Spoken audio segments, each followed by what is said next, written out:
We're making our way through 2 Samuel. The theme, of course, is how the mighty have fallen. And in Absalom's case, we're going to see a rise and a fall in Absalom, but we're really concentrating on David, and he's going through this free fall thanks to his tryst with Bathsheba and his conspiracy against Uriah. We've talked about Nathan visiting him and putting his finger in his face and saying, "Thou art the man. And the sword is never going to depart your house." And the trouble is going to spill over from just his family into the nation as we move into chapters 13 and following. So we're into chapter 15. After this, Absalom got himself a chariot and horses and 50 men to run before him. Now we know Absalom's house was in Jerusalem. He did not have the same house as David. David wouldn't speak to him for years. But I also want you to know that the streets in Jerusalem are between 5 and 30 feet wide. So to be racing through the town at a maximum 30 feet, I can see people moving to the sidelines to get out of the way. He's not doing this unnoticed. And Absalom used to rise early and stand beside the way of the gate. Now, for the longest time, I thought that verse comes from the New Testament. The gates of hell shall not prevail against it, it meaning the church. I always thought the church was like a battering ram and the gates are going to open up, but that's not what it is at all. The gates were the places where city by city there would be council. The elders would sit there. Decisions would be made there. Happened at the gate. The gates of hell talk about the conspiracies and the schemes of the devil and his demons. And so Absalom used to rise early and stand beside the way of the gate. And we're going to see what he's going to do standing by the gate. And when any man had a dispute to come before the king for judgment, Absalom would call to him and say, "From what city are you?" And when he said, "Your servant is of such and such a tribe in Israel," Absalom would say to him, "See, your claims are good and right, and there is no one designated by the king to hear you." Now, whether that claim is true or false, there's no one by the gate to hear you. David should have been in control of this situation. If there was no one by the gate, then David has fallen short, not just in his role as father, but he's also fallen short in his role as administrator of the nation. If there were guys there, then they should have been telling David, by the way, the gates, the largest ones, are between 6 and 45 feet wide. So if these people are coming up, and Absalom is there, and Absalom has his entourage, and he probably has his chariot parked in a no parking zone. If the administrators were, they would be seeing this. In effect, David is asleep at the switch. So Absalom says, "See, your claims are right," whether they were or weren't. And then Absalom would say, "Oh, that I were the judge in the land." He's the first politician. If I were elected, If I were elected, then every man with a dispute or cause might come to me, and I would give them justice. And whenever a man came near to pay homage to him, he would put out his hand and take hold of him and kiss him. Now, that's the difference between today's politicians. Today's politicians would shake your hand and kiss the baby. In their culture, they would kiss one another. We don't do that. Thus Absalom did to all Israel who came to the king for judgment. I would say he's usurping the king's authority, but we're not sure if the king was exercising his authority as he should have. Now, we read of Solomon, and the two mothers came, and they're quarreling over whose baby is whose. Solomon, David, they probably had all kinds of people coming for a resolution of a problem, just like we roll things up to the Supreme Court. Well, just like the Supreme Court, there are other courts that you need to go through to get there. And in fact, in the times of Moses, Jethro told his father-in-law told him, look, you can't deal with all these situations. You need to have counsel in front of you. So there should have been a vetting process there, and that's gone too. So Absalom stole the hearts of the men of Israel. 11 years and counting. Well, where are those 11 years from? If you put your stake in the ground when Tamar was raped by Amnon, there were 2 years where Absalom is conspiring to kill Amnon. He finally does it. Then he flees to his grandfather's house in Geshur for 3 years. He burns Joab's field, and David invites Absalom back into town. He's living there for 2 years, and then he starts 4 years standing in the gate and stealing men's hearts. Well, how do I know it's 4 years? 2 Samuel 15. At the end of 4 years, Absalom said to the king, please let me go and pay my vow, which I have vowed to the Lord in Hebron. So he's stealing the hearts of the people. He feels it's time to pull the coup. And so he asks his dad for permission to move on. Now, notice if you have a King James or an NASB, it says 40 years. And if you look at your footnotes, it'll probably say that somebody somewhere made an error recording 4 and it became 40. It can't be 40 because we know that David reigned for 40 years. One could say, well, this happened in the last year of David's reign, but after this whole situation of Absalom and the conspiracy and him dying, being hung from the oak tree by his hair, we find that there's another 3 years afterwards where there's a famine. So it's got to be 4 years. If you said, well, it's after the 40 years of Absalom's life, when he was 40 years old, he did this, that wouldn't work either, because Absalom was born during the reign of David in Hebron. It was 7 years there. So if he was born somewhere in there and he was 40 years old, it takes him again outside David's reign, considering the 3 years of famine. So once again, I tell you that the scriptures are inerrant. They're inspired by God in the original manuscripts. And when you stumble across stuff like this, it is never something that'll compromise our articles of faith. The Bible is true cover to cover.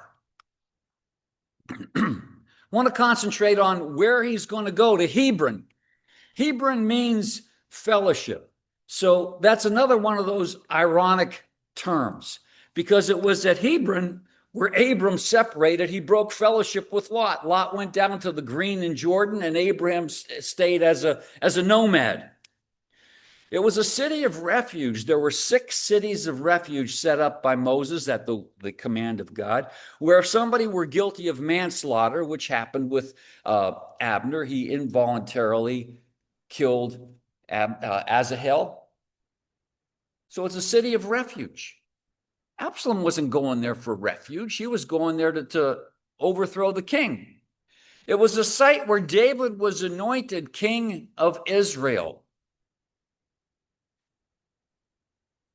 But keep in mind, he made a vow that he was going to go to Hebron to pay that vow. We're going to see in the next slide that he went there to worship. So why did he pick Hebron to go there to worship? First of all, the ark is in Jerusalem. We studied that in 2 Samuel 6. Remember, the guy puts his hand up and he dies. So where's the rest of the tabernacle? We find that it's in Gibeon. And the king, referring to Solomon, went to Gibeon to sacrifice there, for that was the great high place. Solomon used to offer 1,000 burnt offerings on that altar. So there's a window of time where the entire tabernacle was outside of Jerusalem, but then David brings the ark into Jerusalem, leaving everything else that was in Gibeon. So that begs the question, why is he going to Hebron to worship? What's wrong with the ark? What's wrong with the tabernacle, the brazen altar, and all that sort of stuff? And the way we would think, what's wrong with worshiping right where we are?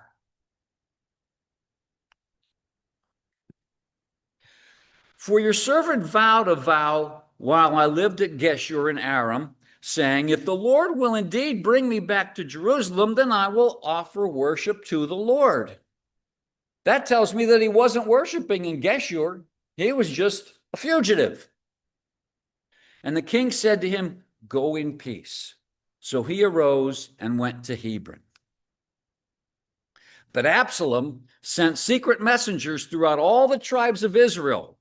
As soon as you hear the sound of the trumpet, then say, Absalom is king at Hebron. Keep in mind, he spent 4 years laying the groundwork, stealing the hearts of people. And they didn't have the internet. They didn't even have a telephone. They don't know if David is dead. All they know is when you hear the trumpet, there's going to be a new king in town.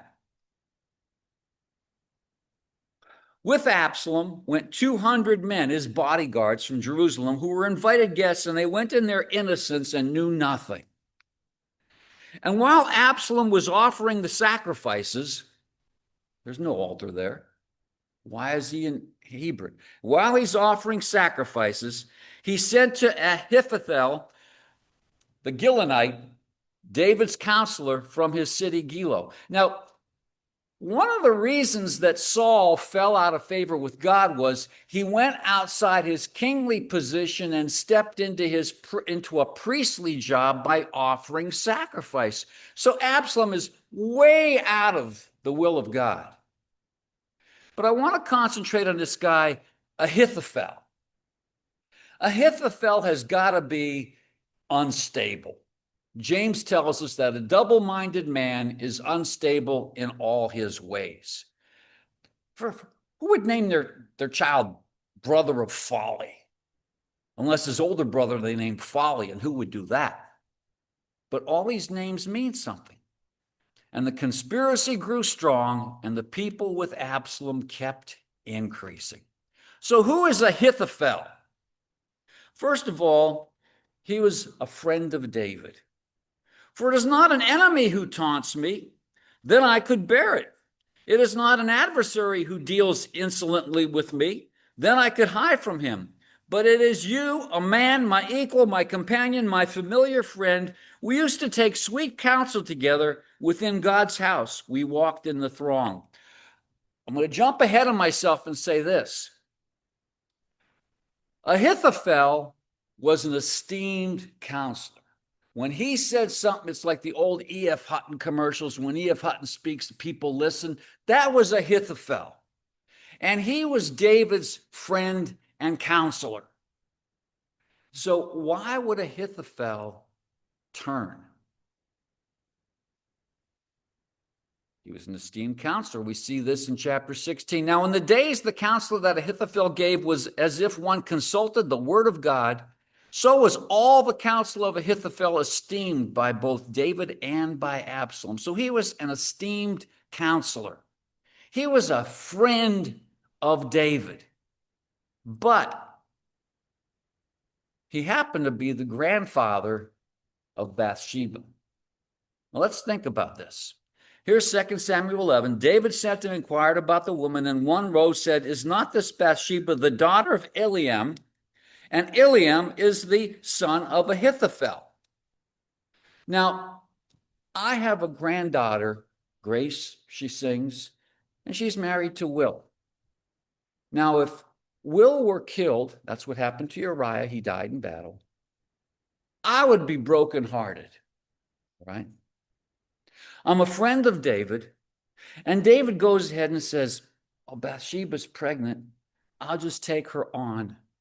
And now Ahithophel's like a yo-yo. He's brokenhearted over Uriah is dead. His granddaughter is pregnant, but she's going to be taken care of. And then we don't know how far the truth spread after Nathan said, "Thou art the man." Let's say it spread to Ahithophel because he was in the courts, right? He was in the know. And now, brokenhearted over my grandson-in-law, if such a relationship exists, turns to anger. And he's also mixed because his granddaughter wasn't raped. It was consensual. So what's going to happen to Ahithophel, the brother of folly? He's going to give up on David and go with Absalom. And esteemed counselor, he's going to give some good counsel. But David, and we'll see this if the clock behaves itself, has this friend Hushai. And he says, Hushai, you go, instead of retreating with me, you go with Absalom. And whatever Ahithophel says, you say the opposite. So Ahithophel says, Absalom, you better go chase down David because right now he's retreated from Jerusalem. He's in disarray. If you're going to beat him, now's the time to do it. And Hushai says, I don't think that's a great idea. David is the man of blood. He knows how to hide. He's gotten away from Saul. I think he should chill a while. So Ahithophel, Absalom's not listening to his counsel. He goes home and he hangs himself. But this is Ahithophel, and he's the guy that's hanging out with Absalom. Now, let's talk about David. He's broken. He's lost Amnon. His daughter Tamar has been raped. Before that, the baby of Bathsheba died. Absalom is a conspiracy against him. He's lost his son. He's lost his people. Absalom stole the hearts of the people, and he seems like he has no friends. So what's he going to do? A messenger came to David saying, the hearts of the men of Israel have gone to Absalom. Then David said to all his officials who are with him in Jerusalem, come, we must flee, or none of us will escape from Absalom. We must leave now, or he will move quickly to overtake us and bring ruin on us and put the city to the sword. Why would David leave the city? It seemed to be absolutely defensible. Keep in mind, the way he got the city was Joab went up through the tunnel and defeated the Jebusites. So obviously David would protect that avenue. David went and built more fortress. David did not want that city to be put under the sword. So he decides to retreat. The king's officials answered him, your servants are ready to do whatever our lord the king chooses. Now, I bring this up to make this comment. As we were studying all of the situations of David and his kids, I mentioned when you read the book of Proverbs, think of the things that Solomon wrote down that he observed, that he was taught, that he ignored. So now I'm going to make the same kind of comment about at you. Okay, so that's a no-brainer. If you don't have a chronological Bible, you see these Psalms and don't be tempted to just start reading the Psalm. I will tell you that some, in fact, most, if not all, study Bibles have headings that help you understand what's going on. In the case of the Psalms, that's not a heading. That, the Psalm of David when he fled from Absalom, his son, is in the ancient manuscripts. And in fact, if you're reading a Jewish Bible, that would be verse 1, and all the other verses would be offset. So let's take a look at this psalm. Lord, how are they increased that trouble me? Many are they that rise up against me. His servants came and said, he's stolen the hearts. We just read that the numbers were increasing for Absalom. Many there be which say of my soul, there is no help for him in God. That's where David was. That's a big Selah, right? But thou, O Lord, art a shield for me, my glory and the lifter up of mine head. I cried unto the Lord. So, David is leaving Jerusalem. He's going to ride out the storm, if you will. Many of us have ridden out some storms. Many of us, I'll say some of us, could be in a storm right now. Riding out a storm could be a lonely experience. Let's say it's Sean. I don't know anything about it. Let's say Sean is going through some trouble right now. None of us know anything about it. He's troubled in his spirit. It's a lonely experience. It's a learning experience. You've all heard the phrase, experience is the best of teachers. Who knows the second half of that phrase? Few are they that learn thereby. So it's a lonely experience. It should be a learning experience. And it could be a temporary experience. Moses spent 40 years on the backside of the desert. So for him, it was a temporary experience, 40 years being temporary. For Paul, it was not a temporary experience. He went to the grave with a thorn in his flesh. So the prayer should be, okay, God, I'm on the hot seat. Could you give me the abridged edition or the correspondence course? But get me out of this thing. It would be a humbling experience. Consider this. At the high point of David's kingly career, the Bible tells us that the people admired everything he did, to the point when the people have said, Absalom is king. It's a humbling experience. And this verse comes from the Moses time frame. And you shall remember the whole way that the Lord your God has led you these 40 years in the wilderness, that he might humble you. And it's also a testing experience. Second half of that verse, testing you to know what is in your heart, whether you would keep his commands or not. So David flees Jerusalem. I said earlier that he lost his son, he lost his people, he's losing his crown, he seems friendless. So we're going to take a look at these friends, and you've heard the phrase, a friend in need is a friend indeed. And as we go through these friends, we find that Ittai sticks with you as needed. We're going to find that Zadok and Abiathar, they leave as needed.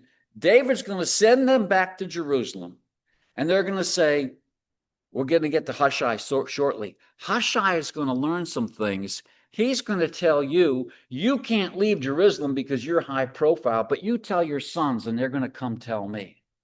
With all of David's fault, he's still a man of war, and he's still a strategist. I'm losing my mind. So a friend will give you space as needed.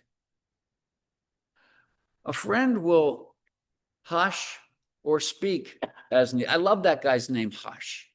You know, we each have 2 ears and 1 mouth, and sometimes we don't use them in that ratio. So a friend will be quiet as needed, and a friend will speak as needed. A friend will provide as needed. We're going to find that these guys brought food and animals and all kinds of things to help them, because let's face it, David didn't have a chance to pack his bags. And he didn't leave just by himself. He left his concubines there, but he took his household, he took his courtyards, he took his mighty men, and they just leave. And finally, a friend is one who'll give you counsel or confront you as needed. Now, we're going to step through those in the next few minutes. What's the difference between a companion and a friend? A companion is someone who spends time with you, whether you like him or not. And we'll give a couple of great examples shortly. A friend is somebody who knows and with whom one has a bond of mutual affection. Okay? Anybody know the name Desmond Doss? Willie's thinking of the movie Hacksaw Ridge. Desmond Doss was a conscientious objector. And he went through boot camp being ostracized, hazed. He might even go as far as torture. And then he ended up during World War II in Okinawa. Now, as he was going through boot camp, and let's face it, all those guys are living in the same barracks, he was a companion to those guys, but he was no friend. Now, fast forward, one of those ostracizing guys gets hit in battle, and here comes Desmond Doss and drags you to safety. He just became your best friend. Companion versus friend. So who are some of the friends of God? So first we have Abraham. And the scripture was fulfilled saying, Abraham believed God, and it was counted to him as righteousness, and he was called a friend of God. And there are those two definitions. Check mark on friend. Question about companion, both question and exclamation point. We're going to contrast Abraham versus Moses. Okay, here's Moses. Moses had a cloud by day, fire by night, the tabernacle, the Lord abiding with him. In a very physical way, Moses had a close companionship, spending time with God. Abraham, he spent years not hearing from God. We'll close that loop shortly when we talk about Job. As I was in my prime, when the friendship of God was upon my tent, he was a friend of God. When the Almighty was yet with me, when my children were all around me, was he a friend of God? Yeah, he says it so right there. But what about companion? Here's Job, richest guy around, loved the Lord, loses his animals, loses his family. His wife says to him, curse God and die. And then those friends show up. I expect, just like we talked about a learning experience and a lonely experience, I expect Job spent a lot of time asking the question, where is God? And yet we read in Hebrews, I'll never leave thee nor forsake thee. He's there. Sometimes he just seems distant. The apostles were friends of Christ. He said, no longer do I call you servants, for the servant does not know what his master is doing, but I have called you friends. For all I have heard from my Father, I have made known to you. What's the definition of a friend? A friend is someone who knows, and we have a mutual affection. And after the Pentecost, they have a mutual mission. They were also companions. They spent 3 years together. So what about intimate friends? Jesus had at least 3 of them, Peter, James, and John. David had at least 2 of them, and we read about Jonathan and Nathan. And in my next week, I'm going to try to figure out, where was Nathan during this whole conspiracy and fleeing situation? His name doesn't come up, so I've got some homework to do. David had 2 intimate friends. Friends that give something meaningful, friends that don't keep score, friends that assist whenever and however, unselfishness. Faithful are the wounds of a friend. We're going to talk about Joab when he confronts David. Then the king set out with his entire household following him, but he left his 10 concubines to take care of the palace. I expect that means he was hoping to get home someday. The 10 concubines end up getting violated by Absalom. So the king set out with all the people following him, and they halted at the edge of the city. All his men marched past him, all the executioners, all the courtiers, all of the Philistines that came with him from when his time in the Philistine land, Ziklag. He had some that came with him. You consider them to be proselytes. They all marched before the king. So there's big entourage. We're also going to find that his mighty men were right with him. So they're marching out of town. And the king said to Ittai the Gittite, Ittai means timely. And so he's timely in that he's a very recent recruit. he ends up sticking with David and becoming in charge of 1/3 of David's overall army. And David says to him, "Why should you come along with us? Go back and stay with Absalom. You're a foreigner, an exile from your land." He's exiled from Philistia. Then he's going to be exiled again with David. He says, "That's not fair. Just go on back." I want you to check out Ittai's response. David says, "You came only yesterday, and today shall I make you wander about with us when I do not know where, I don't even know where I'm going? Go back and take care of your people." Here's his response. And think of Ruth.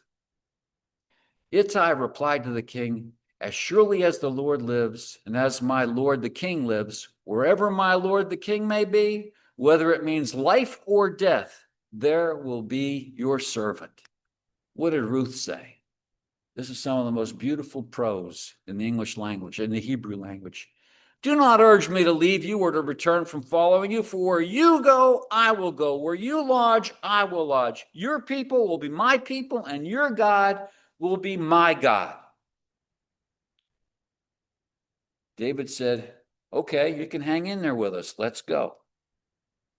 And all the land wept aloud as all the people passed by, and the king crossed the brook Kidron, and all the people passed on toward the wilderness. So picture this. He's leaving the house of David, Palm Sunday, and at the end, he's going down through the Kidron Valley, just like Jesus, and he's going to go up to the Mount of Olives.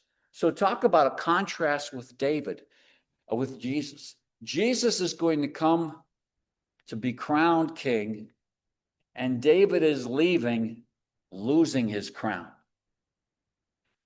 So they crossed the Kidron Brook, they went through the Kidron Valley, and all the people passed on toward the wilderness.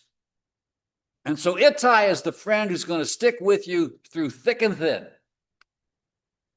Zadok, which means justified, he was there too, and all the Levites were with them, and they were carrying the Ark of the Covenant of God. Now, the last time we heard about the Ark of the Covenant being carried was chapter 6, where they put the Ark on a cart, and Uzzah put his hand up there and was killed. And so David learned a lesson. In fact, the Bible says that David was afraid of God. How is David going to retreat and hide with the Levites carrying this thing? So David says, "Zadok, you and the Levites you need, go back to town." So he was there with the Levites, and they had the ark. And the king said to Zadok, "Carry the ark back into the city." And the king also said to Zadok, "Are you not a seer? Go back to the city in peace. And see, I will wait at the fords of the wilderness until word comes from you to inform me." Now that's an important piece of information. Back to Ahithophel. Ahithophel is going to say, "Absalom, go get him before he figures things out."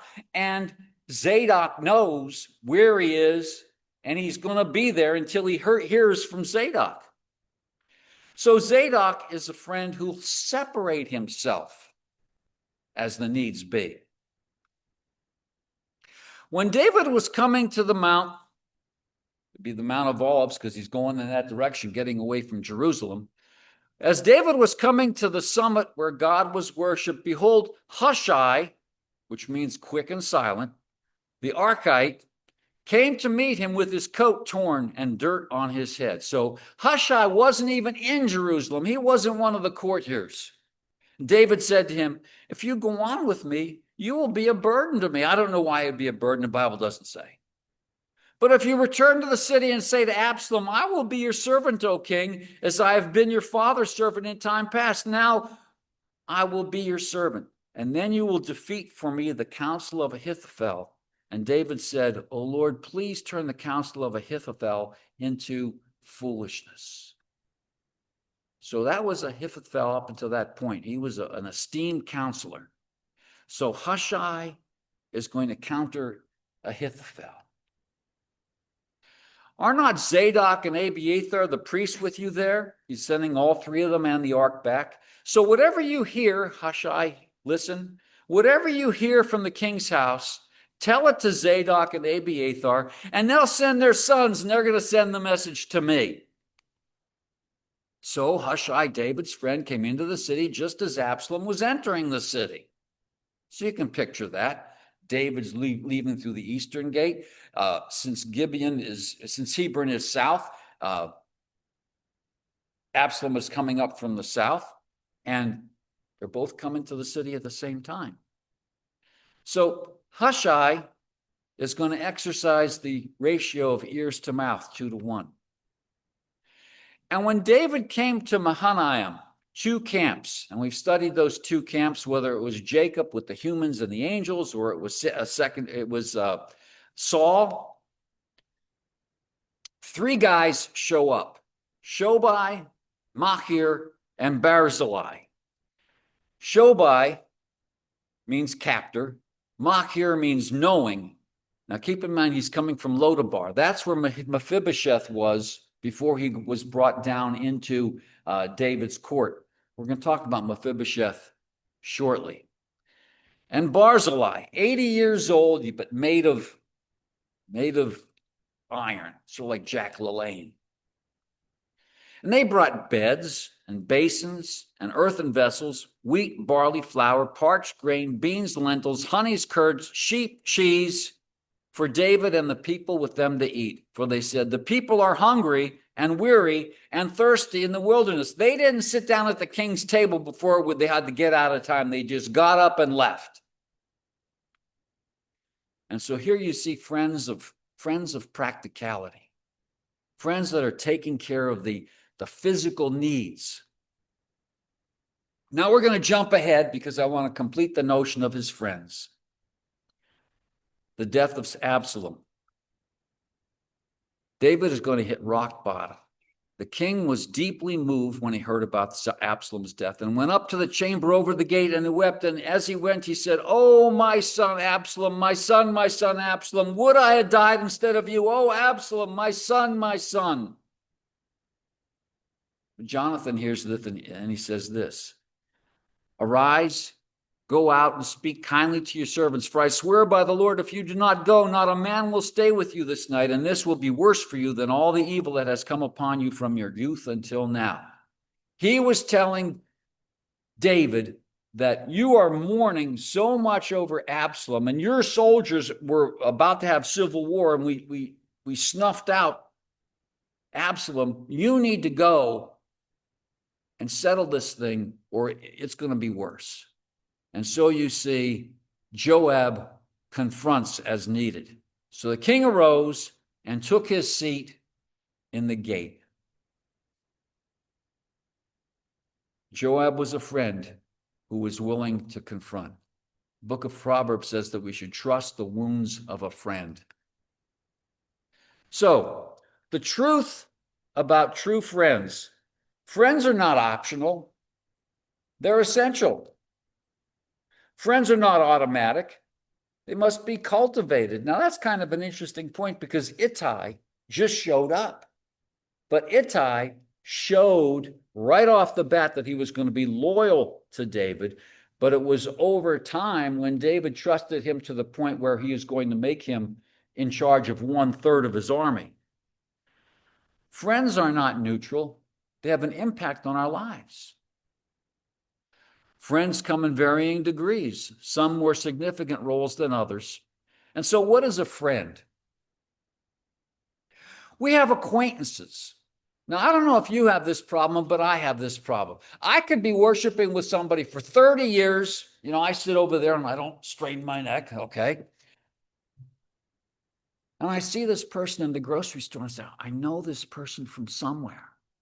Okay, they're an acquaintance. Then we have casual friends. I've got friends, you know, we talk about sports and we talk about the news and we always talk about the weather. Then we have close friends where we share common goals, not just common interests, but common goals. And then we have intimate friends. You know, David was the youngest of 8 sons. Now over to Proverbs. The Bible says there's a friend that sticks closer than a brother. One without an intimate friend must be the loneliest person in the world. Now, I will tell you who my number one intimate friend is on this world. It's my wife. She has blessed me. She has put up with me for 50 years. And you look at that list, and she has a deep commitment to me. We share counsel with one another. We're madly in love. And I'm going to end on this slide. What a friend we have in Jesus, all our sins and griefs to bear. My prayer is that he isn't just an acquaintance. He isn't just a casual friend. He's an intimate friend, one that sticks closer than a brother. And that's where we're going to end.